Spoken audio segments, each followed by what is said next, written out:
말씀 전합니다. 지금부터 한 2600년 전에 이 바벨론 포로로 잡혀간 유다 백성들은 나라도 잃고 삶의 터전도 잃고 성전도 잃었습니다.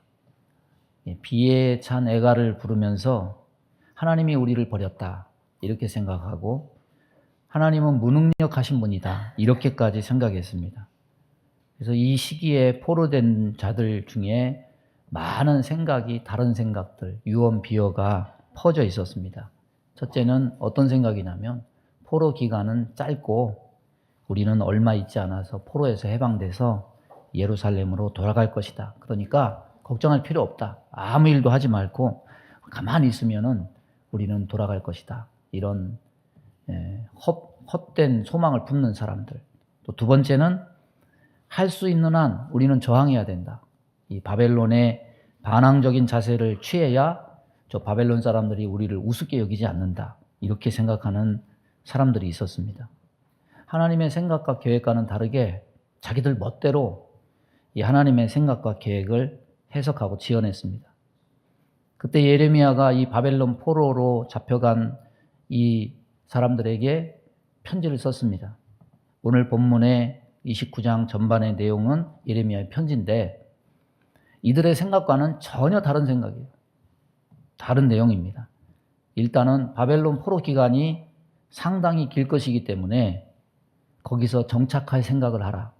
집도 짓고 농사도 짓고 결혼해서 아이도 낳아라. 할 수 있으면 바벨론과 좋은 관계로 지내고 바벨론이 평안할 수 있도록 기도하라.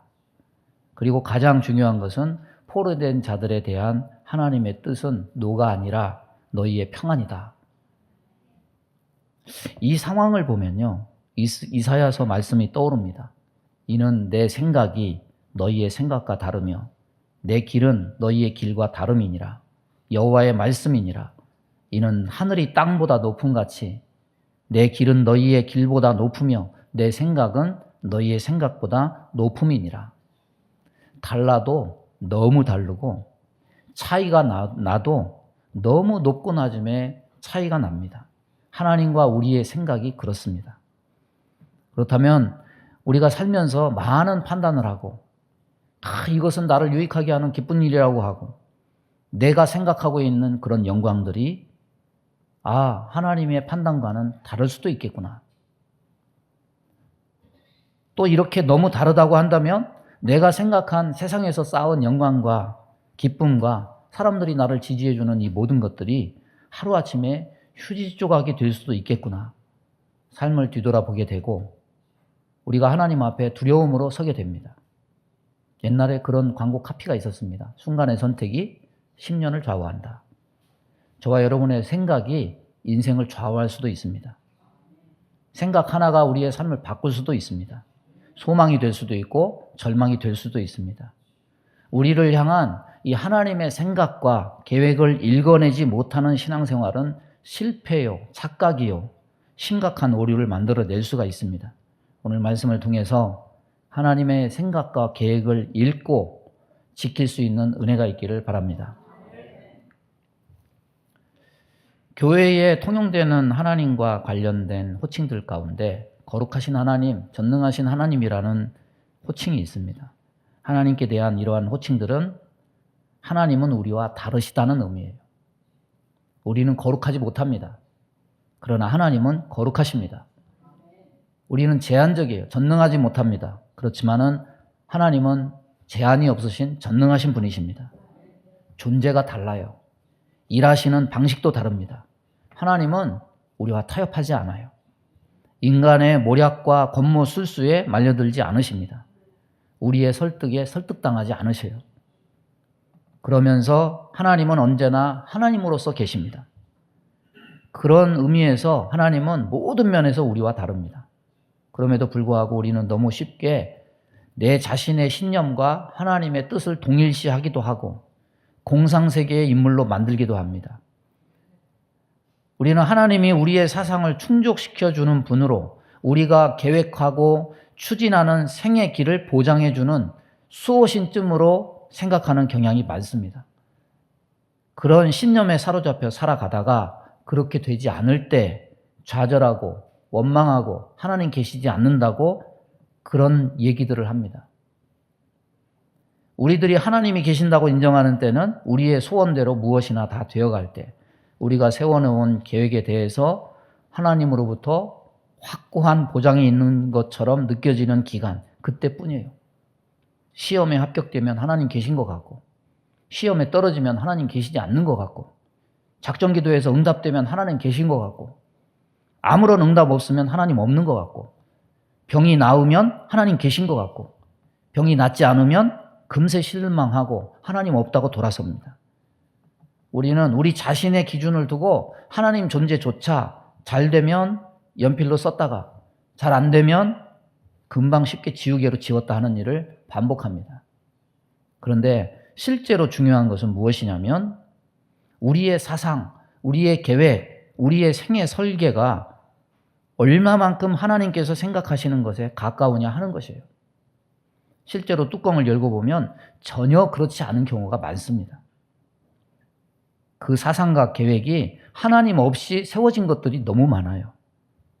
그리고 하나님께 그것을 동참해달라고 요구를 합니다. 그것에 찬동해주고 편들어주고 보장해달라고 합니다. 그런데 하나님은 거기에 동참하지 않으십니다. 대부분 하나님이 저와 여러분의 이런 이기적인 생각과 계획과 삶에 동의하지 않으십니다. 이스라엘이 바벨론 포로에서 경험한 사실이 바로 그런 겁니다. 이스라엘 백성이 포로로 잡혀가기 이전 향락에 도취돼서 하나님 주신 땅에서 불의와 악을 일삼습니다. 그들이 생각하고 계획한 것은 무엇이나 다 된다고 생각을 했습니다. 그렇게 불의를 행하고 악을 자행하면서도 여전히 종교적이었습니다. 여전히 하나님 섬기고 제사는 올려지고 종교적 의무를 감당하기 때문에 하나님은 우리 편이다 이렇게 믿었습니다. 그러나 그들이 바벨론 포로로 잡혀갔을 때는 이제는 하나님이 자기들을 버렸다 생각하고 하나님 계시지 않는다 이렇게 생각했습니다. 그런데 실제로 하나님께서 그들을 버리신 때는 나라가 망하기 전이었고 하나님께서 다시 돌아와서 그들에게 손 내미신 때는 심판받은 이후 바벨론 포로 생활 중이었습니다. 선지자 예레미야는 우리와 다른 하나님의 시각을 바르게 파악했어요. 노아가 그 시대 사람들이 다 먹고 마시고 즐기고 시집가고 그렇게 살 때 애통하는 자로 살면서 방주를 지은 것은 왜 그렇습니까? 하나님의 계획과 하나님의 생각을 알았기 때문이에요. 또 시대가 암울해서 나라가 망한 순간에도 예레미야가 소망을 말하면서 하나님께 부르짖고 기도하고 전심으로 그를 찾으라 이렇게 외칠 수 있었던 것도 역시 하나님의 생각과 계획을 알았기 때문이에요. 우리의 믿음과 소망과 사랑의 근거는 우리가 믿는 하나님은 부족하고 유한한 우리와 모든 면에서 다르신 분이라는 사실에 있습니다. 그분은 우리 가운데 계시면서 거짓으로 우리를 합리화시켜주지 않습니다. 우리 비율을 맞춰주지 않아요. 오히려 주 앞에서 회개하고 보혈로 씻고 당신께로 오라고 말씀하십니다. 그런데 우상은 그렇지 않아요. 우상은 회개를 요구하지 않아요. 우리를 합리화시켜주고 우리 비율을 맞춰줍니다. 원하는 게 뭐냐고 물어보면 뭡니다. 그렇기 때문에 사람들은 우상은 쉽고 편하니까 좋아하고 하나님은 자꾸만 자신의 삶을 간섭하고 제한한다고 믿음이 너무 어렵다고 하나님을 멀리합니다. 하나님은 당신의 자녀를 부르실 때 분명 자신이 삶을 잘못 살았다는 것, 자신의 생각과 주장이 잘못되었다는 것을 깨닫게 하시는 데서부터 시작하십니다. 그래서 바른 믿음은 나를 향하신 하나님의 생각과 계획이 다르다는 것을 아는 데서부터 시작됩니다. 내 생각, 내 사고, 내 삶의 방식, 사도 바울도 자신이 살아온 모든 것을 복음에 비해서 배설물과 같다고 표현을 한 것을 볼 때 우리가 주의 전에 올 때마다 우리는 하나님의 높으심을 알고 반면 나의 죄악됨을 잘못됨을 발견하고 주 앞에 우리가 회개하는 마음을 가질 수 있어야 됩니다. 나라가 망하고 바벨론 포로 생활을 하게 된 것은 인간이 보기엔 재앙이고 심판이죠. 그런데 하나님의 종 예레미야는 그것은 재앙이 아니라고 말해요. 여호와의 말씀이니라. 너희를 향한 나의 생각을 내가 아나니 평안이요 재앙이 아니니라. 너희에게 미래와 희망을 주는 것이니라. 전혀 다른 시각이죠. 많은 이스라엘 백성들은 자신들의 현실을 재앙이요 심판이라고 하는데 하나님의 말씀은 그게 아니라는 거예요. 오히려 평안이고 장래에 더 큰 뜻을 이루시려는 하나님의 계획이라고 말합니다. 하나님은 우리에게 있을 좋은 일이 무엇인지, 우리에게 좋은 일이 언제 일어날는지 이게 다 하나님의 주권에 있습니다. 하나님은 우리의 미래와 소망을 주시는 하나님이십니다. 우리는 항상 조건을 가지고 행불행을 말해요. 여러분 뭐가 없어서 불행하십니까? 지금 여러 가지 삶에서 결핍된 환경적 이유를 다 갖다 댈 수 있어요. 돈이 없습니다. 직장이 없습니다. 건강이 부족합니다. 아니에요. 다 틀렸어요. 진정한 불행은 두 가지 결핍 때문입니다. 하나님이 없어서 불행하고 하나님을 이미 믿었다 하더라도 하나님의 생각을 알지 못해서 불행해요. 따라서 보겠습니다. 하나님이 없어서 불행하고 하나님의 생각을 알지 못해서 불행하다. 그런데 알고 보면요. 하나님의 생각을 알지 못해서 불행한 것도만도 아니에요. 조금만 주의를 기울이면 우리를 향한 하나님의 생각, 하나님의 계획 알 수 있습니다. 그러나 대부분 하나님의 생각과 계획과 말씀을 알고도 그것을 선택해서 잡지 못하고 그래서 불행한 사람이 태반이에요. 사람들이 왜 하나님의 생각과 계획을 알고도 붙잡지 못할까? 이미 말씀을 주셨는데 왜 말씀대로 살지 않을까?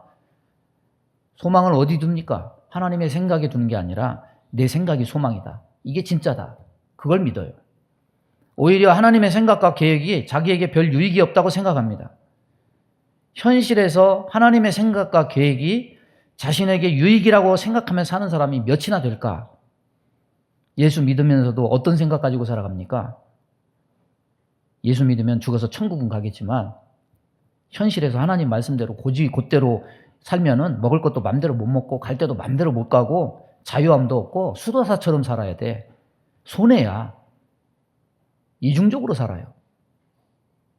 예수 믿으면 미래에 천국 가는 것은 유익한데 그렇다고 하나님 생각을 현실에 적용하면 손해라는 이중적인 잣대로 신앙생활을 해요. 현재와 미래가 분리되어 있습니다. 현재 주시는 것은 설령 하나님의 재앙처럼 보인다 하더라도 그 길을 지속적으로 가지 않고 어떻게 그 끝자락에 있는 미래와 희망을 맛볼 수 있습니까? 여러분, 현실과 미래는 기찻길처럼 하나로 이어진 길이지 서로 다른 길을 가다가 자신이 원할 때 금세 다른 길로 갈아타고 옮길 수 있는 것이 아니에요. 따라서 현실에서 하나님 말씀을 듣지 않으면 미래도 없고 소망도 없어요.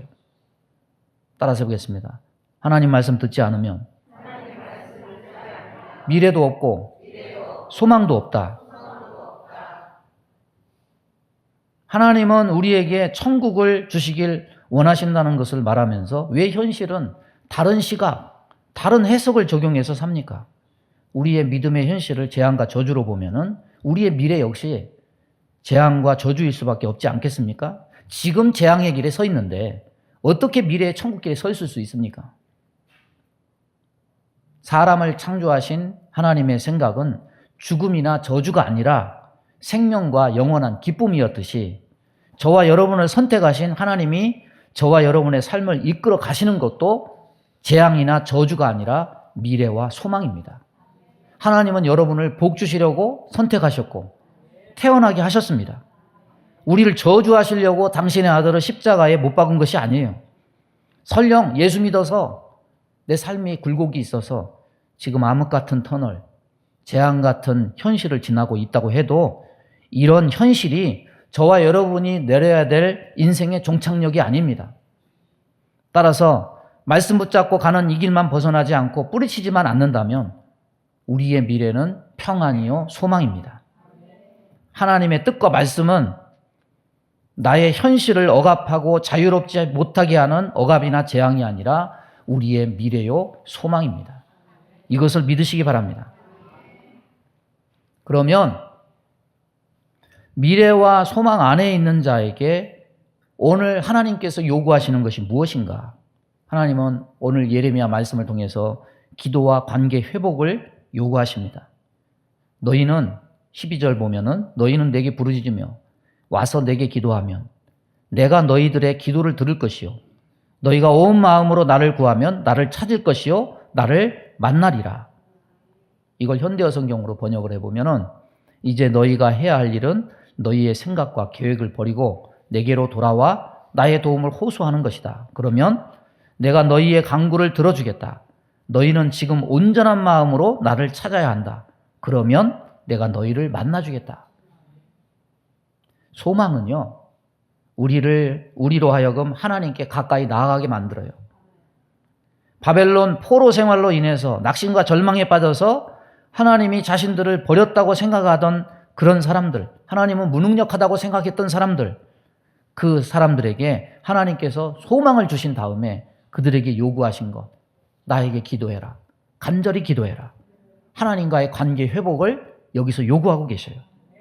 여러분 참 이상하죠. 소망을 말씀하셨으면은 현실적으로 당장 필요한 조건들을 채워주는 게 맞지 않습니까? 나라의 회복, 자신들의 삶의 터전, 그리고 하나님을 섬길 성전, 그런 것들을 주셔야 옳지 않습니까? 그런 것이 구비되어야 제대로 하나님 섬기고 기도도 할 수 있다고 그렇게 논리를 세우지 않겠습니까? 그것이 소망의 현실적 증거가 아닙니까?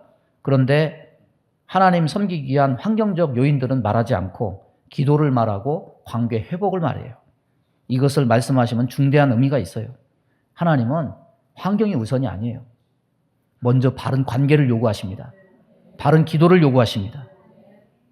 그러면 좋은 환경 주어지면은 반드시 바른 기도, 바른 관계가 세워지는 것이 아니죠.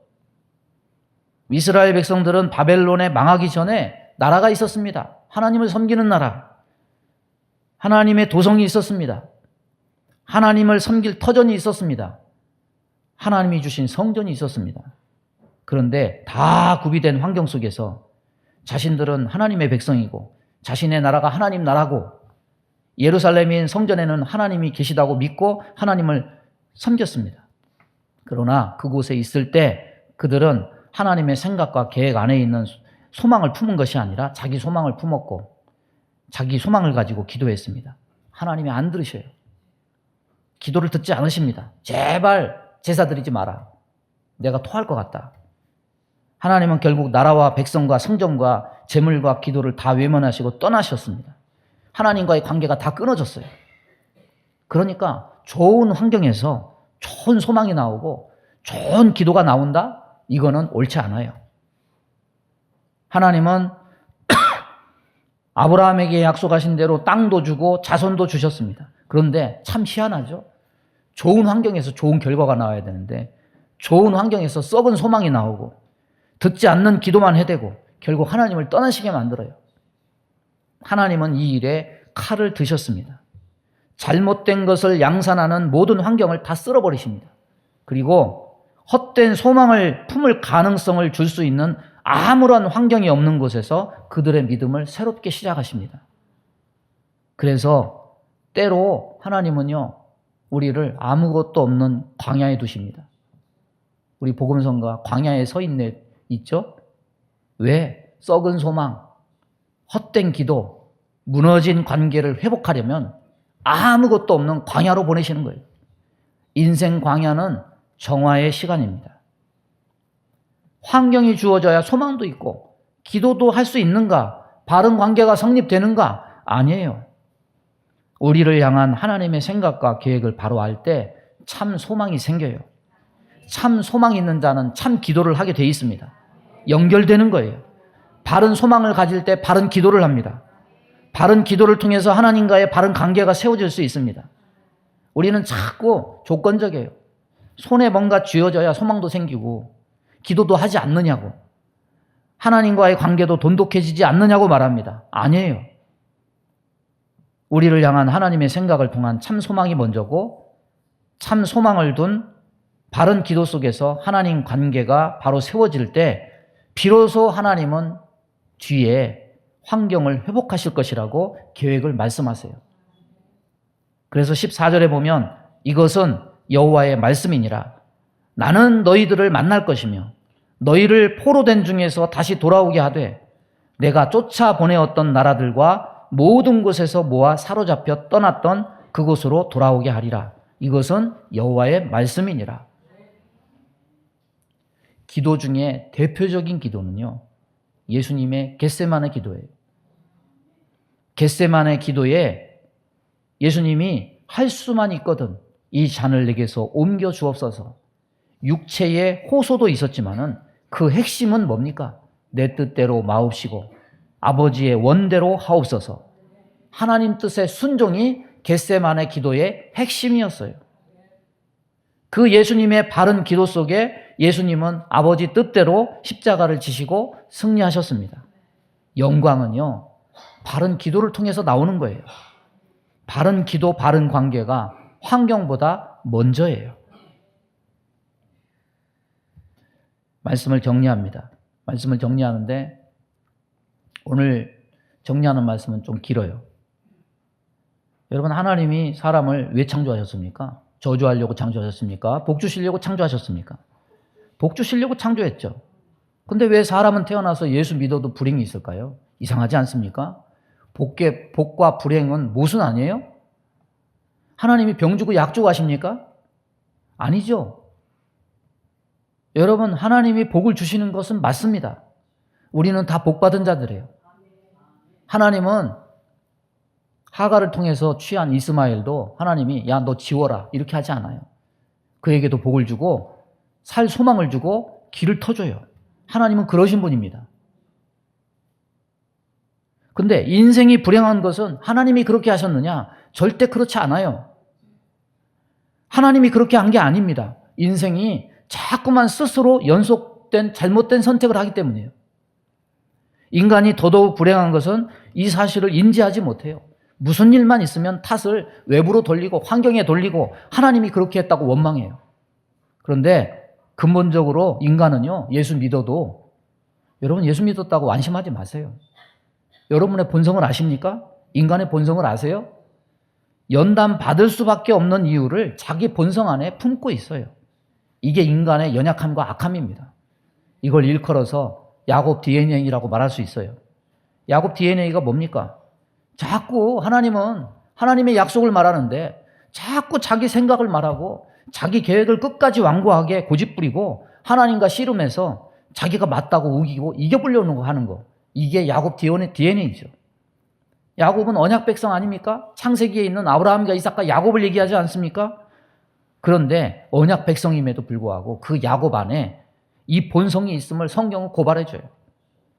야곱 인생 130년 부메랑으로 돌아온 게 뭡니까? 자기가 투자한 대로 다 회수했습니까? 감정 낭비하고 인생 낭비하고 노력 낭비하고 슬픔과 고통뿐이라 험악한 세월을 보냈다. 야곱은 그렇게 고백해요. 야곱의 인생이 꼬인 것, 하나님이 그렇게 한 게 아니에요. 남 속이고 고집 피우고 축복도 자기 방식대로 하려고 하고 장자권도 자기 꾀를 사용해서 취하고 자기가 좋은 대로 라헬만 사랑하고 요셉만 사랑했던 야곱의 편의 방식, 결국 130년 인생이 험악하게 된 것은 자기 스스로 선택해서 그렇게 된 것이지 하나님이 그를 저주해서 그렇게 된 거 아니라는 거죠. 그러면 여러분 야곱만 보지 마시고 망한 이스라엘도 보세요. 애굽 탈출시켜서 아브라함의 꿈을 이루게 한 이스라엘 백성에게도 자기 선조 야곱의 DNA가 흘러요. 땅을 차지하고 성전 지어놓고 하나님은 성전에 모셔두고 섬기면서 자기 생각, 자기 계획대로 그렇게 살아요. 왕도 그렇게 살고 백성도 그렇게 살아요. 아브라함의 꿈이 이루어지기까지 몇 년 기다렸습니까? 430년 기다렸습니다. 그 나라를 지키는 데는 통일왕국 120년, 사울 40년, 다윗 40년, 솔로몬 40년, 120년 뒤에 고작 북왕국은 200년, 남왕국은 350년, 약속을 기다리는 430년에도 못 미치게 짧게 반짝하고 망하고 말아요. 그러면 이런 걸 보면 뭔 생각이 듭니까? 아니, 이렇게 빨리 망하게 할 거면서 뭐 하려고 그 긴 세월 기다리게 하고 약속을 하셨나? 하나님을 또 원망하지 않겠습니까? 그런데 하나님이 이스라엘 나라를 주신 것은 망하게 하기 위함이 아니에요. 복 주시기 위함입니다. 그 나라의 세움과 꿈의 약속은 분명히 하나님에게서 시작됐습니다. 그런데 나라를 망하게 한 게 하나님이 하셨느냐? 아니죠. 자기들이 선택한 거예요. 자신들이 스스로 선택해서 그렇게 만든 거예요.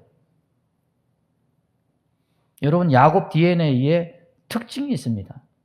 야곱 DNA는요, 세상 백성의 DNA를 말하는 게 아니에요. 하나님 백성 안에 있는 이미 예수 믿는 사람들 DNA예요. 그런데 예수 믿는다고 하나님 섬긴다고 하는데 하나님 약속과 말씀을 바르게 듣지 못해요. 자꾸 자기 식대로 거기다 첨가하고 빼요. 하나님 말씀이라도 자기 구미에 맞게 구부리고 왜곡합니다. 편법이죠, 편법. 아브라함과 사라가 아들을 주신다고 하니까 아브라함과 사라에서부터 시작된 게 뭡니까? 편법을 사용해가지고 하가를 통해서 그렇게 자기 자신을 보겠다는 인간의 생각. 이게요, 신앙생활 하면서도 나를 불행하게 하고 연단받게 하는 요인이 돼요. 그러면서도 자기를 몰라요. 희한하게 자기를 몰라요. 자기는 여전히 옳은 줄 알아요. 자신이 의인의 위치에 있어서 모든 걸 판단하고 그렇게 행동하는 삶을 살아요. 나는 이미 예수 믿었으니까 저 사람은 나쁜 사람이고 난 좋은 사람이야. 이런 이중적인 잣대로 삽니다. 그러면서 한편으로는 계속 천사와 씨름하면서 복 달라고 해요. 여러분, 이런 삶이 절대로 자신을 복되게 하지 않아요. 결국 이런 고집은 환도뼈처럼 부러져요. 그런 고집은 이스라엘처럼 나라도 빼앗겨요. 여러분, 우리가 우기고 고집 피운다고 그 고집으로 쟁취하는 것이 신앙생활입니까? 아니죠. 신앙생활은 뭡니까? 하나님이 주시는 생명의 말씀을 들어야 산다. 따라서 보겠습니다. 신앙생활은 하나님이 주시는 생명의 말씀을 듣고 붙잡고 지키는 것이다. 말씀이 내가 고집 피워서 수정된다면 그게 이미 진리가 아니죠. 따라서 바르게 들어야 살아요. 내 안에 있는 이 본성적 DNA를 알아야 돼요. 인간의 본성이 얼마나 교활한지 하나님 말씀도 수정한다니까요. 자꾸 구부린다니까요. 진리의 말씀과 맞서는 사람은 스스로 부서질 수밖에 없어요. 그래서 야곱은 환도뼈가 부러진 거고, 그래서 이스라엘은 나라를 잃고 70년 동안 바벨론에 포로 생활한 거예요. 참 소망은 말씀이 나를 다스리고 말씀이 내게 이루어지는 것이지, 내가 말씀을 수정하고 왜곡하고 내 뜻을 이루는 게 아니에요. 그럼에도 불구하고 이 야곱 DNA 너무나 강력해서 쉽게 바꿔지지 않아요. 여러분, 이스라엘 백성에게 이 예레미야가 전한 말씀이 귀에 들어오고 비로소 회개의 심령을 가지게 된 것은 바벨론 포로 70년 거의 반 지나가는 30년쯤 지나간 한 세대가 지난 뒤에 그제서야 우리가 범죄했다. 우리가 하나님 앞에 죄악을 품어서 이렇게 됐다. 그제서야 깨달아요. 이 야곱의 DNA가 얼마나 완고하고 강팍한지 알 수 있어요. 이 정도면 하나님도 분내시고 화내실 만도 한데, 하나님은 자비롭고 은혜로우셔서 인생들이 불행을 당하고 허덕이고 있을 때 말씀을 통해서 소망 주시기를 멈추지 않으셔요. 주의 말씀이 우리의 미래고 희망이다 전해주십니다. 성경이 말씀해주는 신앙생활은 하나님을 어떻게 이용해야 삶이 평안할 수 있을까? 하나님 사용 설명서가 아닙니다. 신앙의 기초는 하나님의 생각과 계획을 바로 듣는 데서부터 시작되고, 신앙의 과정은 이것을 붙드는 겁니다. 기도는 내 안에 있는 이 야곱 DNA가 말씀을 훼손하고 왜곡하고 버리지 못하도록 하나님, 내 이 안에 있는 본성을 성령의 불로 소멸시켜 주시고 하나님 말씀 붙들고 살 수 있는 힘을 주세요. 이게 바른 기도예요. 바른 들음과 바른 기도와 바른 관계가 있는 은혜가 있기를 바랍니다. 그래서 미래를 하나님 주실 소망과 평안으로 일굴 수 있는 저와 여러분 되기를 주님의 이름으로 축원합니다.